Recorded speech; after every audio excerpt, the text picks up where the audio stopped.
Assalamualaikum warahmatullahi wabarakatuh. Waalaikumsalam warahmatullahi wabarakatuh. Good morning, everyone. Morning. How are you today? I'm good. Thank you. How are you? I'm good. So, we're here to present something super useful for all of us. This is a task group by me, Immanuel Oren Putra Sianturi, and my partner, Naufal Yanupari Rizky. So, our topic today is how to learn more effectively. So, let's jump right in and talk about how to learn more effective. Halo semuanya, selamat pagi. Pagi. Gimana nih kabar kalian hari ini? Baik. Oke, jadi sebelum kita mulai ke materi kami hari ini, izinkan kami memperkenalkan diri terlebih dahulu. Perkenalkan, nama saya Naufal Yanupari Rizky dan teman saya Immanuel Oren Putra Sianturi. Jadi, topik pembicaraan kami hari ini yaitu bagaimana cara belajar yang efektif. Nah, jadi ini nih bukan hanya sekedar presentasi. Kalian tuh kalau misalnya kalian nangkap nih, kalian tuh materi ini bisa menjadi manfaat bagi kita semua untuk di masa depan. By the way, everyone, did you know that the average IQ of Indonesian people is low? It's between 78.49. This is due to the lack of good education system by the government for all areas equally. But most of the reason is the student laziness in using their free time as study time, where free time is the best time to study. Therefore, we will provide a procedural text on how to make studying at home enjoyable and effective. Semua, apakah kalian tahu bahwa IQ orang-orang Indonesia rata-rata termasuk di golongan rendah, yaitu 78%. Nah, karena adanya rasa malas, para pelajar ini menggunakan waktu belajarnya untuk waktu bermain game. Nah, di mana waktu luang itu merupakan waktu yang paling bagus untuk belajar kan teman-teman? Nah, maka dari itu kami akan memberikan teks prosedur untuk bagaimana caranya agar kalian bisa belajar secara efektif. Next. So, our goal for you is to enhance your understanding, improving memory, and achieve better study results on your school. Oke, jadi tujuan kami atau target kami di sini yaitu untuk meningkatkan pemahaman kalian, daya ingat kalian, dan pastinya untuk menyusun gaya belajar kalian agar lebih efisien. So, before you guys start studying, you guys need to prepare a few materials like first, book and notes of your subject that you want to learn. Second, stationery like your pencil, rubber, ruler, and other. Third, timer. You're going to use the timer to divide your study time and your rest or your break time.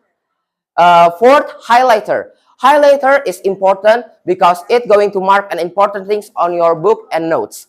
And last is reviewing paper that you will use at the end of your learning routine. Oke, jadi bahan-bahan yang dibutuhkan kali ini yaitu yang pertama ada buku atau catatan yaitu sebagai sumber materi kalian.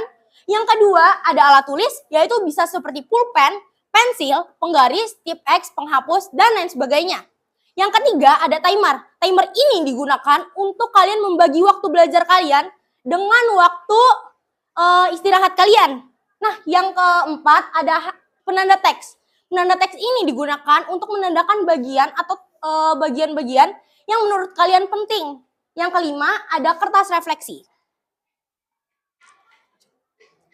Okay, so now we're going into the steps. The first step is to find your learning motivation. Example, I think I have to study because I want to get the first grade in class. That's an example of motivation.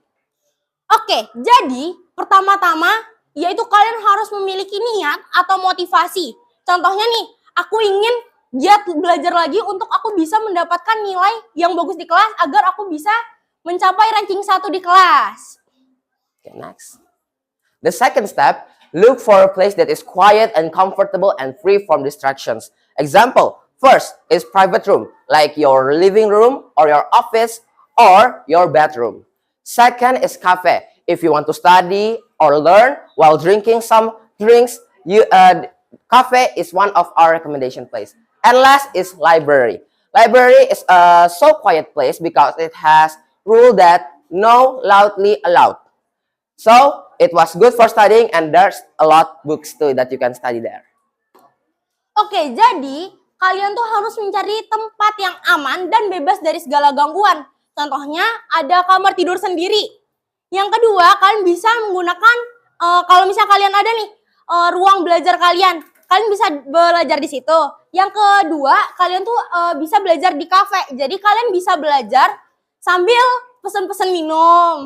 Nah, yang ketiga, itu bisa di perpustakaan. Jadi selain di kelas, kita juga ada beberapa ruang yang menurut kami adalah salah satu ruangan yang terpenting atau terbagus menurut kami, yaitu ada perpustakaan, karena di situ ada peraturan tidak boleh berisik dalam perpustakaan itu sendiri, dan juga kalian bisa meminjam buku di perpustakaan tersebut agar belajar kalian lebih efisien. Okay, next. Third step, make sure your study equipment is ready, such as pens, pencil, sharpener, eraser, type X, highlighter, book, review paper, and others. Next. Belum. Oke, jadi kalian harus menyiapkan alat tulis kalian terlebih dahulu, seperti pensil, pulpen, penghapus, buku, dan penanda teks. Next. Fourth, prepare a timer and divide study and rest time. For junior high school students, most of them can focus for 45 minutes of learning. Jadi, kalian harus menyiapkan timer terlebih dahulu untuk membagi waktu belajar kalian dengan waktu istirahat kalian. Menurut sepengetahuan kami, waktu belajar anak SMP rata-rata fokus di waktu 45 menit saja. Fifth, open the textbook you want to study and focus on the part you want to learn. Yang kelima, buka buku kalian dan fokus di bagian atau materi kalian yang mau kalian pelajari. Next. Six, mark the parts with highlighter that you think are important. This is very important because you will use this at the end of your learning routine alongside with the reviewing paper. Jadi, yang keenam, kalian tuh harus menandakan teks atau bagian yang menurut kalian penting agar kalian bisa lebih cepat memahami materi untuk kalian mengerjakan soal di step selanjutnya. The next step is please reread the material you have studied to get a better understanding. Ya, jadi yang ketujuh, dimohon untuk membaca ulang materi yang sudah kalian pelajari untuk meningkatkan pemahaman yang lebih lanjut. 8. Find on internet a practice questions that so you can train yourself to improve your understanding.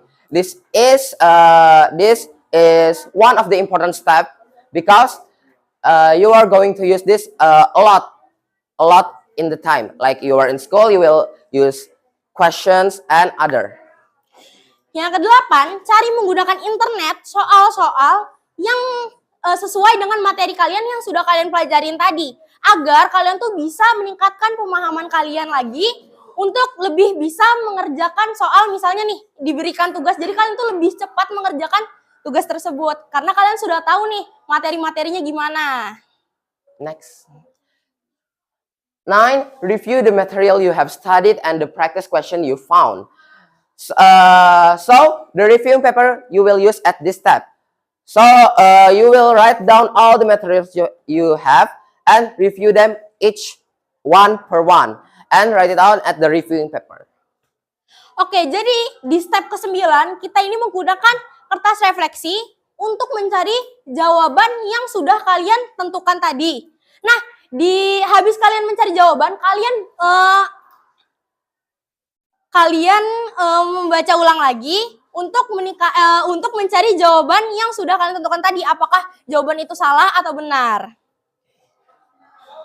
Okay, the last step is take a break and repeat the method within the study time limit that you have set. Oke, yang ke-10 atau yang terakhir, yaitu kalian beristirahat yang cukup dan ulangi metode ini sesuai gaya belajar dan waktu belajar yang sudah kalian tentukan tadi. So we pray for your good luck. And is there any question? Okay, so that's all for today from us. Me, Immanuel Arul Putra Sianturi, and my partner. Naufal Indoparisha Rizky. Wassalamualaikum warahmatullahi wabarakatuh. Waalaikumsalam.